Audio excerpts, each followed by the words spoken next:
All right, everybody. Thanks for joining us today. We are joined by a special guest, Gerald Celente. Now, Gerald is a publisher of something called Trends Journal. If you're not a subscriber to this, you're missing out because the ideas here that help us understand what's going to happen in the future are quite amazing. And we're going to get into some of those as we get into this a little bit. He's also written several books and he's a well-known forecaster. So I'm happy to have you on the show, Gerald. I really appreciate you taking the time for us. Oh, no, thank you for having me. Great. Well, so I just, because I have the most recent issue in my hands, I wanted to print it out just so people could see the massive amounts of valuable information that are in this single weekly issue of Trends Journal. This one is 175 pages, which is almost an unfathomable amount of information to be able to produce on a weekly basis. And I know they're not always this long, but the trends sort of hitting us today seem to be massive. And I'm curious, what do you think are the most substantial trends today that are going to affect us 5 years from now? Like, which ones stand out to you more than anything else? Oh, the COVID war. What do you mean by COVID war? Well, you go back to last year, February, end of February, beginning of March, 2020. Go back to all the media, go back to the politicians. They called it the COVID war. We're fighting a war. And we wrote, just as the people march off to Mussolini, saluted Stalin and Heil Hitler, they marched off to the COVID war. And when you use the word war, everybody becomes afraid. All you have to do is, look at the headlines now, Biden's pulling out of Afghanistan, It's only going on, what, it's going to be 20 years? 20 years. And great job, Then you go back to 2001. What happened in 2000? Oh, it was a dot-com bust. And George W. Bush gets elected. Oh, you talk about crooked elections? Remember those hanging chads in Florida? Yep. Oh, forget about that. What's a hanging chad? Anyway, Bush's popularity rating was going way down. The United States was in a recession following the dot-com bust. Then all of a sudden, 9/11. And then we're going to go get that guy, Osama bin Laden, and bring him back dead or alive. And bam, his popularity rating shot almost up to 90%. A little moron liar of a freak boy born on third base, thought he had a home run. Another little daddy's boy, like George Carlin said, it's one big club and you ain't in it. And one of our covers of the Trends Journal, dumb enough to believe Bush's wars, dumb enough to believe the COVID war. Everybody marched off. So the same thing with the COVID war. And what happens when war happens? So just what happened with the Afghan war.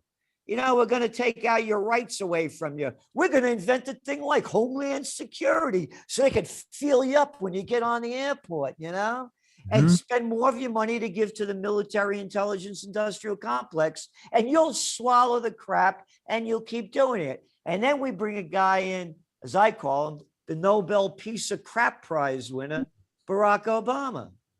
He lies his way into office saying he's going to be a peace candidate. What does he do as soon as he comes in? First day, folks, he always was folking us. Folks, we're going to close Guantanamo. First year I'm in office. Hey, this place is still open, huh? Anyway, what does he do? Troop surge into Afghanistan. I want that guy Gaddafi out of there. I don't like him. Boom. Destroys Libya, the most prosperous nation in Africa. Now a hellhole and more beyond that. And besides, all the other destruction around Mali and Niger as that whole area broke up. But anyway, moving forward into the war. People buy war. They bought the COVID war. What's the worst thing that happened? In 2020, our whole world changed. You got these prostitutes out there, media whores get paid to put out by the corporate pimps and their government whoremasters doing the news with nobody around and wearing these things. Totally ineffective, according to the World Health Organization, Centers for Disease Control and Prevention, New England Journal of Medicine, up until June of last year. They say, you got to wear them. You got to wear them. Even that fraud Fauci, that little clown boy that makes almost $500,000 a year of our money to BS. Go back to March and listen to him on CBS saying, no, you shouldn't be wearing them. Yeah, if you're sick, you should be wearing them, and other people shouldn't. Everything changed in 2020. Social distancing, how about making that up for a word that people believe? Oh, and then they change it because they're making this crap up as it goes along. You got to be 6 feet away. No, you only got to be 3 feet away. We just changed it, CDC. So going back, and now beyond that, the freedoms and rights they've taken away from us, how many businesses have gone out of business? How many hundreds of millions of lives and livelihoods have been destroyed with the lockdowns? And the bigs got bigger. They're essential. You're a non-essential. So we're looking at the greatest depression. Right now we have the phony boom, the Biden boom from all the stimulus, cheap money plowing it. What is the United States debt record, the debt to GDP ratio, the worst since 1945, 46, and they paid for the war, and pumping more money in. Oh, retail sales are going up. No kidding. You can't, you know how many people I know in little businesses that can't find employees and restaurant businesses and things? People don't want to work. They get paid not to work. You got it. Yeah, I shared with Doug an article the other day that said, there are 100 million people out of work and only 6.5 million of them were even looking for work. Yep. Shocking numbers. So where does this go though? I mean, is it's unprecedented. It's unprecedented in world history where entire nations have been locked down. This has never happened before. Never. And it's global though, too. It's global. Look, again, look at Italy. I mean, as an Italian, I'm ashamed of them. They had the 5-star movement, Cinque Stelle, and the Northern League, the league, and they were going to get out of the euro, get rid of the euro, get out of the eurozone, bring back the freedom of the people. And who do they bring in now to run the company or the country? It is a company. Mario Draghi. Yeah, no kidding. The guy that was the Goldman Sachs head over there, the European division, the guy that was with the World Bank, the Bank of Italy, and headed the European Central Bank that brought interest rates into negative territory and bought up trillions of dollars worth of corporate and junk bonds and government bonds. Now he's running the show. So what I'm saying is the bigs are getting bigger. Your merger and acquisition activities is skyrocketing. So the COVID war changed all that. Again, you look at the facts. $8 trillion. $8 trillion, the billionaires got richer in 2020 from the COVID war up until now. If you're able just to, follow that line forward though, what is it, where do you think we are in the US, at least here a year from now? What do you? It's tough to tell because they're going to keep trying to dump dough into the markets. But look what happened, gold prices. They started on Thursday. They started moving up sharply again because we've been saying this. There's going to be high inflation numbers, and you're looking at also if there wasn't a cryptocurrency market now, gold would be at $5,000 an ounce. The younger people are gambling in that market because people know that you just can't printing up. It's not even printing up digital money backed by nothing and printed on nothing by countries all around the world to artificially stimulate the economy. So where's it going to go? When interest rates go up, which they're going to have to do at some point as inflation goes up, that's going to crash the equity markets because the equity markets have been propped up on cheap money, as the whole global economy has. So when interest rates go up and you can't afford to gamble for free anymore, borrowing money for free, look at the PE ratios; they're record highs. So when the markets crash, that's going to bring the reality to Main Street. That Main Street is already suffering, doesn't make the news. Nobody really cares. But when Wall Street goes down, then they'll start talking about Main Street. I mean, the businesses, the streets down in up here where I am in New York, upstate New York, I'm 90 miles north of New York City, are dead at night. Dead, dead, dead.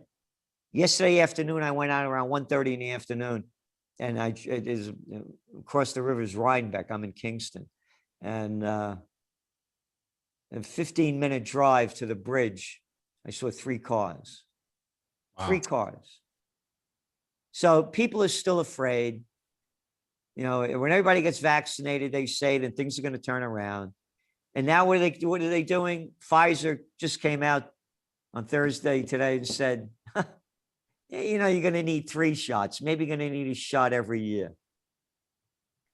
Right. Again, these are drug dealers. People, big pharma. Go screw yourself, big pharma. They're drug dealers. Got it? And drug dealers do anything to sell their drugs. Right, and they have a protected monopoly along the way too. So they're not just drug dealers; they're monopolistic drug dealers. That have control of the reins of government. It seems as well. Well, all the big companies do, because morons and imbeciles call it campaign contributions, and adults call it bribes and payoffs. Right. And that's all it is in every sector. They did away with the antitrust acts. You know, the Robinson-Patman Act, Sherman Antitrust Act, Clayton Antitrust Act, and of course, Bill Clinton with the Glass-Steagall Act. So the bigs are in total control. What do you think? Are Gerald, you? Go ahead, Doug. Please. I was going to say, Gerald, we agree with on almost everything, which is a rare pleasure today. But what we've got now are Bolsheviks in charge of Washington, genuine Bolsheviks, the same personality types that took over Russia in 1917, or for that matter, took over France in 1789. My question to you is, when are they going to round up the usual suspects? People like us, for instance. They're doing it. They're doing it already. You know, it's you're censored. You're not allowed to say what you want to say. And and now they're doing this whole thing with from the protests that they had in DC on January 6th, when the Trump people were out there. Domestic terrorism. Right, there they go. They're already, it's in place, domestic terrorism. So we'll be, again, here's the thing. If we say anything bad about a vaccination, you're a conspiracy theorist. The people in Google and all the others, Alphabet, the Alphabet gang and Twitter and the rest, you're not allowed to say it.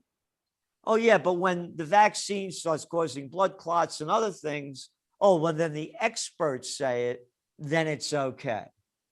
We're not allowed to say anything.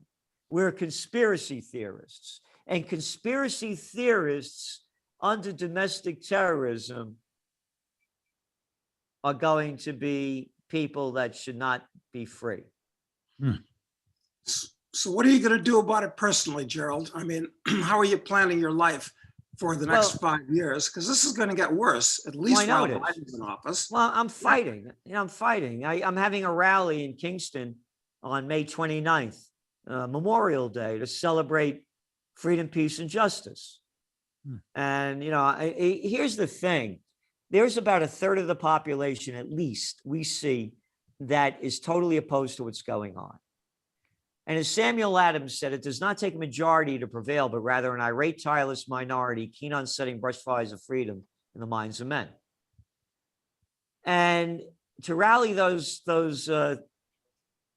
33% against the others, you win, because the others are gutless little cowards that just follow.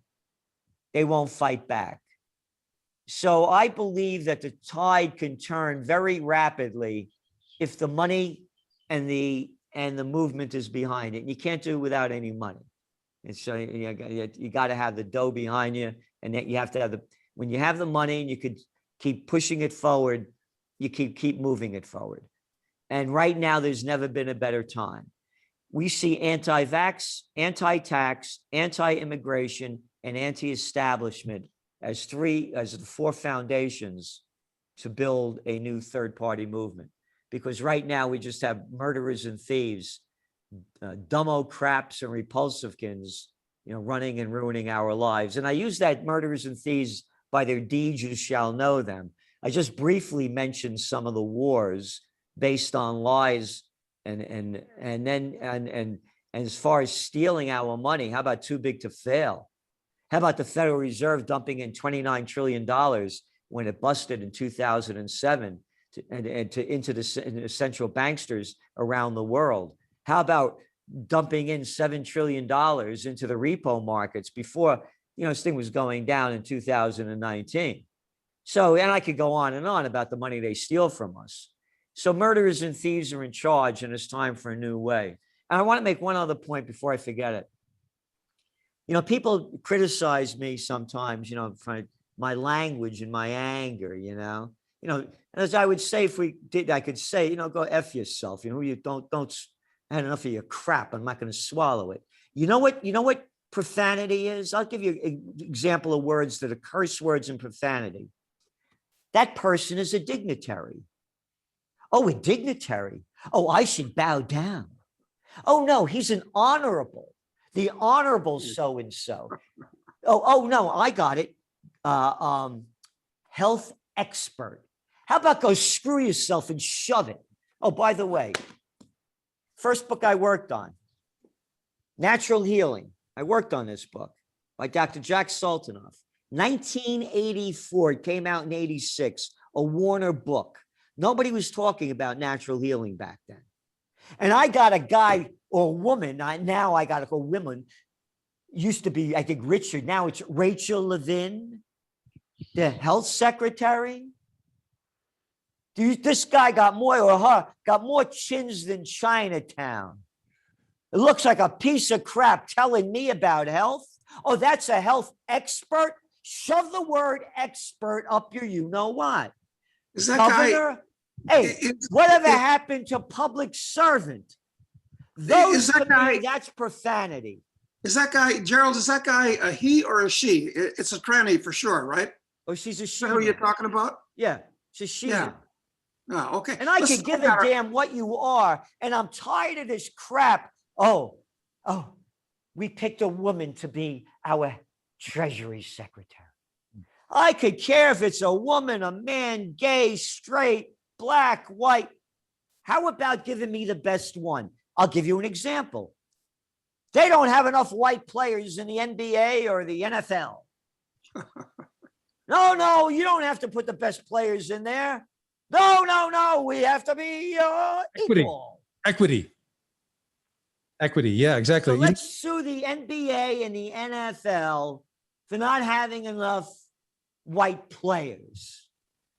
Again, I could care less who they are. And talking about women in there, Christine Lagarde, the head of the International Monetary Fund before. Oh, and now the head of the ECB. Oh, and Janet Yellen, former head of the Federal Reserve, and now the head of the Treasury. Get this in your head, everybody. The head of the Treasury, the banksters right in front of your eyes running the government. You got it? The banksters are right there in front of your eyes running the government. The Treasury Secretary.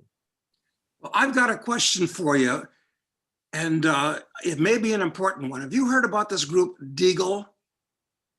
No. Well, this is interesting, because I'd love to see you get on it. They're a group, very powerful, very well organized, equivalent to Jane's, which monitors the world's weapons systems and so forth.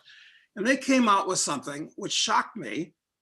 They were predicting that by 2025, over 50% of the North American and European populations will be dead, will die.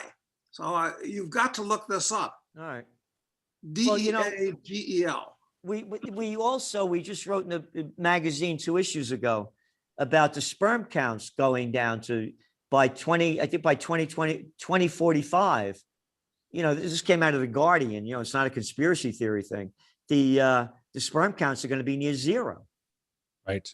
Well, I saw, actually, just related to that, Gerald, I saw an article the other day that was comparing the testosterone levels of your average 20-year-old today is equal to the 69-year-old in the year 2000. Yeah. And it's unimaginable how that could even happen. Like, what is going on? It's causing these what's going on? Yesterday I'm coming back, I'm driving back and I go by a Popeyes. and I counted 22 cars online waiting to buy the crap that they, well, I shouldn't say crap because I don't get censored for it. To me, it's crap as an Italian who loves to cook good food and buys organic as much as I can. How can you eat this stuff? Who's dying from the virus?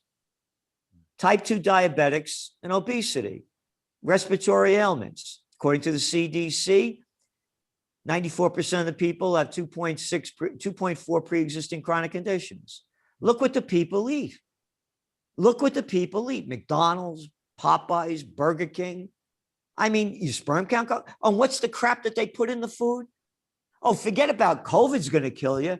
Forget about the pesticides, the chemicals that are everywhere, all of the artificial ingredients, the preservatives. Oh, and don't forget, use your hand sanitizer, especially when you masturbate. You read these things, and what, they got benzene in them? Benzene's great to go into the body, and other chemicals that keep soaking into your skin. It's wonderful for you. But worry about COVID. They're killing us in 1,000 different ways. And so what I'm saying is that, yes, that I believe what that group is saying. Population is wiping out. And the only way I see a change happening, I have to tell you, is with a renaissance, you know, a rebirth of, it happened after the Black Plague. The people, I guess we're really stupid. We better go back to the way they were killing themselves with sanitary conditions and the filth and all. Where 60% of Europe was wiped out.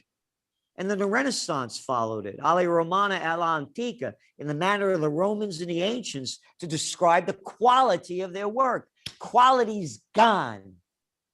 Gone. The geeks have taken over the earth. Look what they look like. How can anybody look up to a Cook or a Zuckerberg or a Dorsey? Oh yeah, you don't need to play music. You don't have to have it in your soul and your heart. No, we'll digitize. It'll be just as good. I know, they look like little girly men. They are.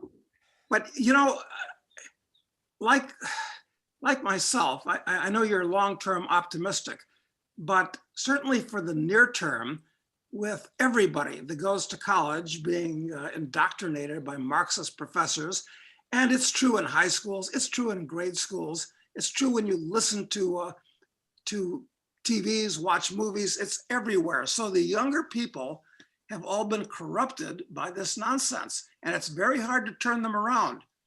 It's just like, St. Ignatius Loyola said, and Lenin said it too. You give me somebody's mind until they're 7 years old, I have them for life. And that's what's happening today. So can this really be turned around, Gerald? I don't know if it could be turned around. I'm not optimistic. I'm fighting. But again, it's been going on forever. It's been going on when we were kids. The baby boom generations is total sellout. Yeah. A total sellout. It was then though. Yeah, I mean, and you know, I'm up here, I'm 15 minutes from Woodstock. And Woodstock, you know. Yeah. Freedom. Not anymore, man. That's liberal land. You don't believe, and I call them libtards because it's not the correct definition of liberal. A liberal is someone that respects other people, who they want to be, what they want to be, how they want to do it. And they're getting vaccinated like crazy over here and bragging about it. And these are the people that were opposed to it. What do you think about the situation? Does seem hopeless. where do you think this goes with the with vaccine passports? What are your thoughts around those? It's more of again, it's the domestic terrorism, and this is how they're going to get rid of the people that protest what they're doing and saying and what they want, and they're just going to keep pushing it through year after year in different directions. And they've even just came out, and you could come to the United States from another country if you've been vaccinated. And they're doing it one country after another. That slime ball, little lowlife, another daddy's boy we got over here, little Andy Cuomo. You know, I love the word they have too, the Excelsior passport. Yeah, that's fantastic. Isn't that a great name, Excelsior? Sounds great. Yeah, sounds wonderful. And here's the thing, this really puts it into a wildness of it all. Look who the first ones were to push it. Israel, with the green passport. And who's running Israel? The Ashkenazi Jews, the Eastern European from Khazar, that region. They're the first ones that pushed the green passport. And how do you spell Ashkenazi? Yeah, what are the four letters? A-S-H-K-E-N-A-Z-I.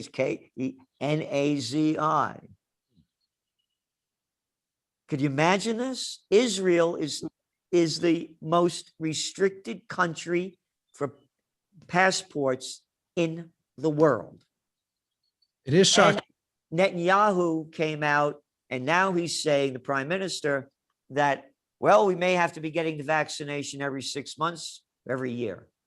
So what's going on with Netanyahu doing this? Because there's an excellent chance that those vaccines are very dangerous. So why is he trying to do this with the Jews in Israel? Who knows? You know, I mean, the guy's he's an egomaniac. I mean, my God, I mean, he keeps fighting for his, he doesn't want to leave office. They just had another election. And one of the reasons he doesn't want to leave is because he's being brought up on charges, corruption charges and others. And as long as he's prime minister, they can't go through with it.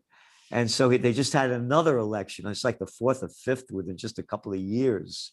And he hasn't gotten a majority yet. No, they're egomaniacs. Eisenhower said it. Anyone that seeks the office of president is either crazy or an egomaniac or crazy. And there's a 5-star general, supreme commander of the Allied forces, a man that hated war after he saw the devastation of it, warns us the military-industrial complex is robbing the nation of the genius of scientists, whether laborers in the future of his children. And on January 17th, 1961, 3 days before he's turning office over to JFK. And that's who that's who these people are. Well, you're living in New York, which is one of the worst places to live from a one of the worst point of view. So have you thought of at least transplanting to Florida? Yeah, I don't like Florida that much. Where I am, I own, if you Google up most historic four corners in America, Kingston, New York, I own 3 of those buildings. The other one's a museum. I own a 1763, 1763, 1750, and 1774 Academy with John Vanderlyn, whose work is in the Rotunda, the Capitol. Went to school there. And I have these precious properties up here, and the area is beautiful, the foothills of the Catskill Mountains. So I love it here, but I can't stand what's going on. You're not far from where Jim Kunstler lives. Do you ever get together with him? No. I was supposed to one time, and it didn't work out. I had a change of plans, but he's a little further away from me where I am. Yeah. Well, you should. It would be fun. Yeah. No, he's great. I read his stuff on just about every day. I forgot the name of that site that puts them up all the time. Oh, it's his website is Clusterfuck Nation, I believe, is what his own blog is called. Yeah, but there's other one puts them up all the time. Is it Unz? Who? Unz, U-N-Z? Yeah, no. He's on Lou Rockwell a lot too, and I'm sure you go there as well. Yeah, I haven't been on with Lou in a while. He's great. Yeah. So what do you think? Are you surprised? You mentioned you're disappointed in the Italians and how they, sort of switched. They have Draghi as the prime minister. Are you surprised at the way Americans have handled this situation? I would have thought there would have been more fight. Nah, Americans lost that fight. No, I'm not surprised at all. Not at all. But again, they can be rallied, as you saw what happened with Trump. And if Trump was a straighter shooter, it would have gone in a much different direction. And so they're there, but they have to be rallied in a whole different way. And again, my movement is freedom, peace, and justice. And I'm trying my best, and it's going to take a lot of support. I launched the Occupy Peace site. Now we're expanding on that. But, you know, I wasn't put on this earth to take orders. I don't give them, I don't take them. And look, I had a rally here last year. I had Judge Napolitano up here. And this is at the height of when everything was closed down. You should see the hate that I got for this stuff and the threats that I got. And I had it anyway. We had about 350 people, 300 people that showed up, which was a nice group. At that time, it was probably one of the biggest that happened. So I'm out there fighting. And as I said, I'm going to have another rally and I'm trying to get a movement going. You know, these billionaires that give money to these other people, they need to start shoveling some money to us, or the people that have money. You can't do it without money. I mean, an article just came out on CNBC about a study they did about how much money Wall Street dumped into the 2020 elections. Something like $2 billion. You know, so you can't do it without money. And I only could do so much. We're not going to get any. We're not going to get any money from them, though, because, I mean, we have classical Mussolini fascism, where the corporations and the state are melded together and supporting each other. So I'd also call it fascism as well. I'd add that into it as well.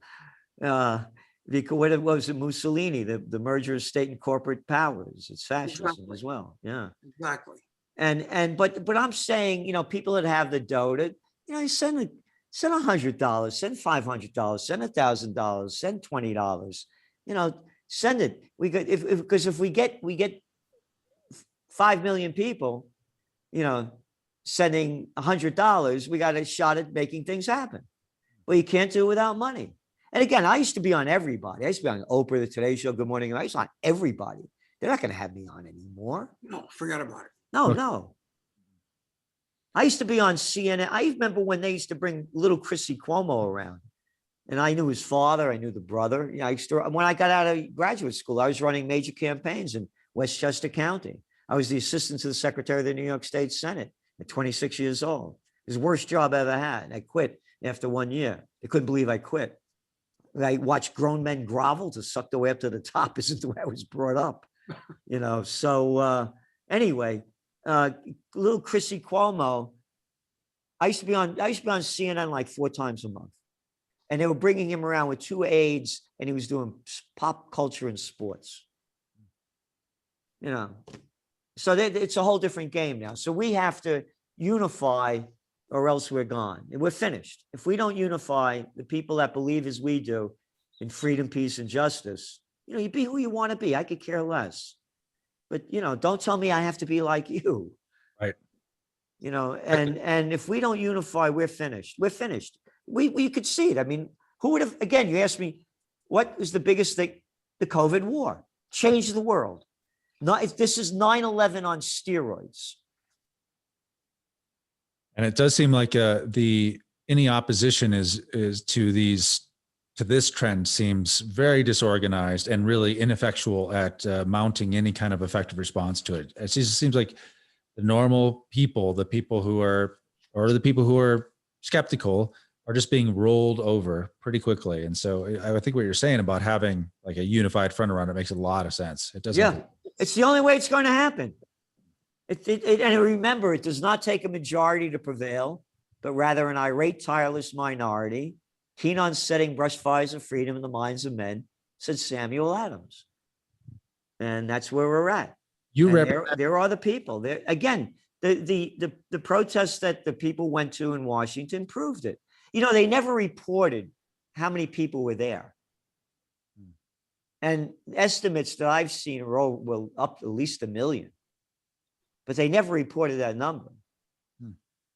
And this is for Trump. You know, by the way, you know, I had the covers of our magazine, you know, they're done by Anthony Frieda. I mean, they're wild magazine covers. And I get a call one day and he said, would you like to meet Trump's brother, Robert? And this is after about, Trump gets elected, in 2000, he starts office in 2017.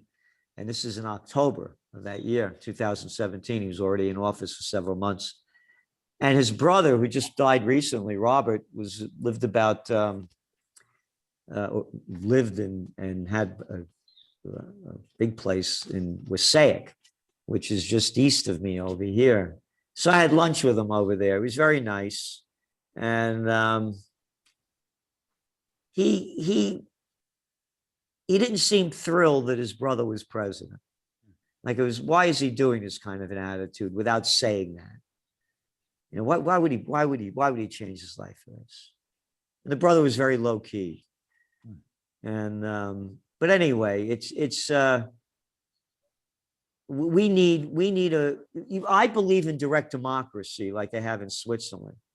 Let the people vote. You want to close the borders, open the borders, let the people vote. You want that tax deal, let the people vote. You want to go to war, let the people vote. They pay for the war with their money in their lives. And now with the high technology, with blockchain, you could have blockchain voting. And it's better than the moronic, ignorant system that we just saw in front of our eyes in the 2020 election. And then people say, well, you know, people are too stupid. Oh, yeah, I got to look up to Mitch McConnell, Chucky Schumer, Nancy Pelosi, Diane Not-So-Feinstein, Lindsey Graham. They're smarter than me. We don't have a representative form of government. They represent the people that pay them off. End of story. I'm afraid, Gerald, that the US population is too corrupt at this point to do anything that you and I would consider to be in the correct interest. Give you an example of that. I'm speaking to you right now from Uruguay, a backward little welfare state in South America. But 6 years ago, they had a plebiscite, not a vote, I remember. not a congressional thing, but a plebiscite. And they voted in an income tax on this country. It was the only place in South America that didn't have an income tax. They used to call this place the Switzerland of South America, but they voted in an income tax. So I don't have much respect or trust in the common man. Yeah. Again, I don't know. You know. Yeah. I've been to Uruguay, and I'm just saying, I don't know what the answer is, but to me, it's better than that. At least then you're responsible for what you've done. But right now, it's just a gang. And I really have to wrap up very quickly here. Well, I know you do. So tell us, where can people go to hear more about your event that's happening in May, and how they can find out how to support you in that effort? Go to Occupy Peace. We don't have all the information up yet. I just came out with this. And occupypeace.com, and not .org, .com. And you could donate there. And in the magazine, the Trends Journal, it's not because it's my magazine. There's no magazine like it in the world. No, as you said, this one's 175 pages, not one ad in it. And we tell you what's going on, what it means, and what's next. And I'm a political atheist. We just put facts in there. And as we were talking before we went on the air, our system is called globalnomic. So we make connections between different fields. So for example, when you're talking about the COVID war and the devastation it's called is hit particularly in developing nations, you think you have immigration problems now? And not only, then there's how about the wars that are raging over there in Ethiopia with the Tigrays? How about what's going on in Sudan and Mozambique and all the other destabilization going on? You think you're going to have more migrant problems coming up into Europe? This thing is so out of control that it will, if a war breaks out, it will be the war that when they asked Einstein what weapons will be used to fight the Third World War, he said, I don't know. He said, but they'll be using sticks and stones to fight the fourth. And it's very important because China, one of our top trends for 2021 was China 2021. The 20th century was the American century. The 21st century is it's going to be the Chinese century. And already, we used to make fun of them for wearing these things. And now everybody does. The Chinese, the business of China has been business, while the business of America has been war. And now China is going to be, the next move is going to be toward, more and more expansion over there, and taking back what they think is theirs, and nobody's going to stop them. And certainly not the United States, who hasn't won a war since World War II, couldn't win in Afghanistan, couldn't win in Iraq, lost Vietnam, lost the Korean War. They're certainly Hey, not you going to forgot- beat China. You're forgetting Grenada. We won that one. Oh, I forgot. You're right. Out there. That's great. Well, so I got to say this, if you want news and analysis on that you won't find anywhere else, Trends Journal, everyone, you really should go subscribe to it. You will not be able to read every single thing in every issue, but there's a great table of contents that can drive you to the sections that are of greater interest to you. And you will have information about what's going to happen that you will not find anywhere else. So I encourage everyone to go check out Trends Journal, and definitely the occupypeace.com, right? That's the movement. Yep. Okay, great. Gerald, Okay. thank you so much for joining us. A real pleasure to have you here. Really, Oh, real. my pleasure. Great seeing you, Doug. Thank you so much. Absolutely, Gerald. Let's stay in touch. We will. Okay, bye-bye.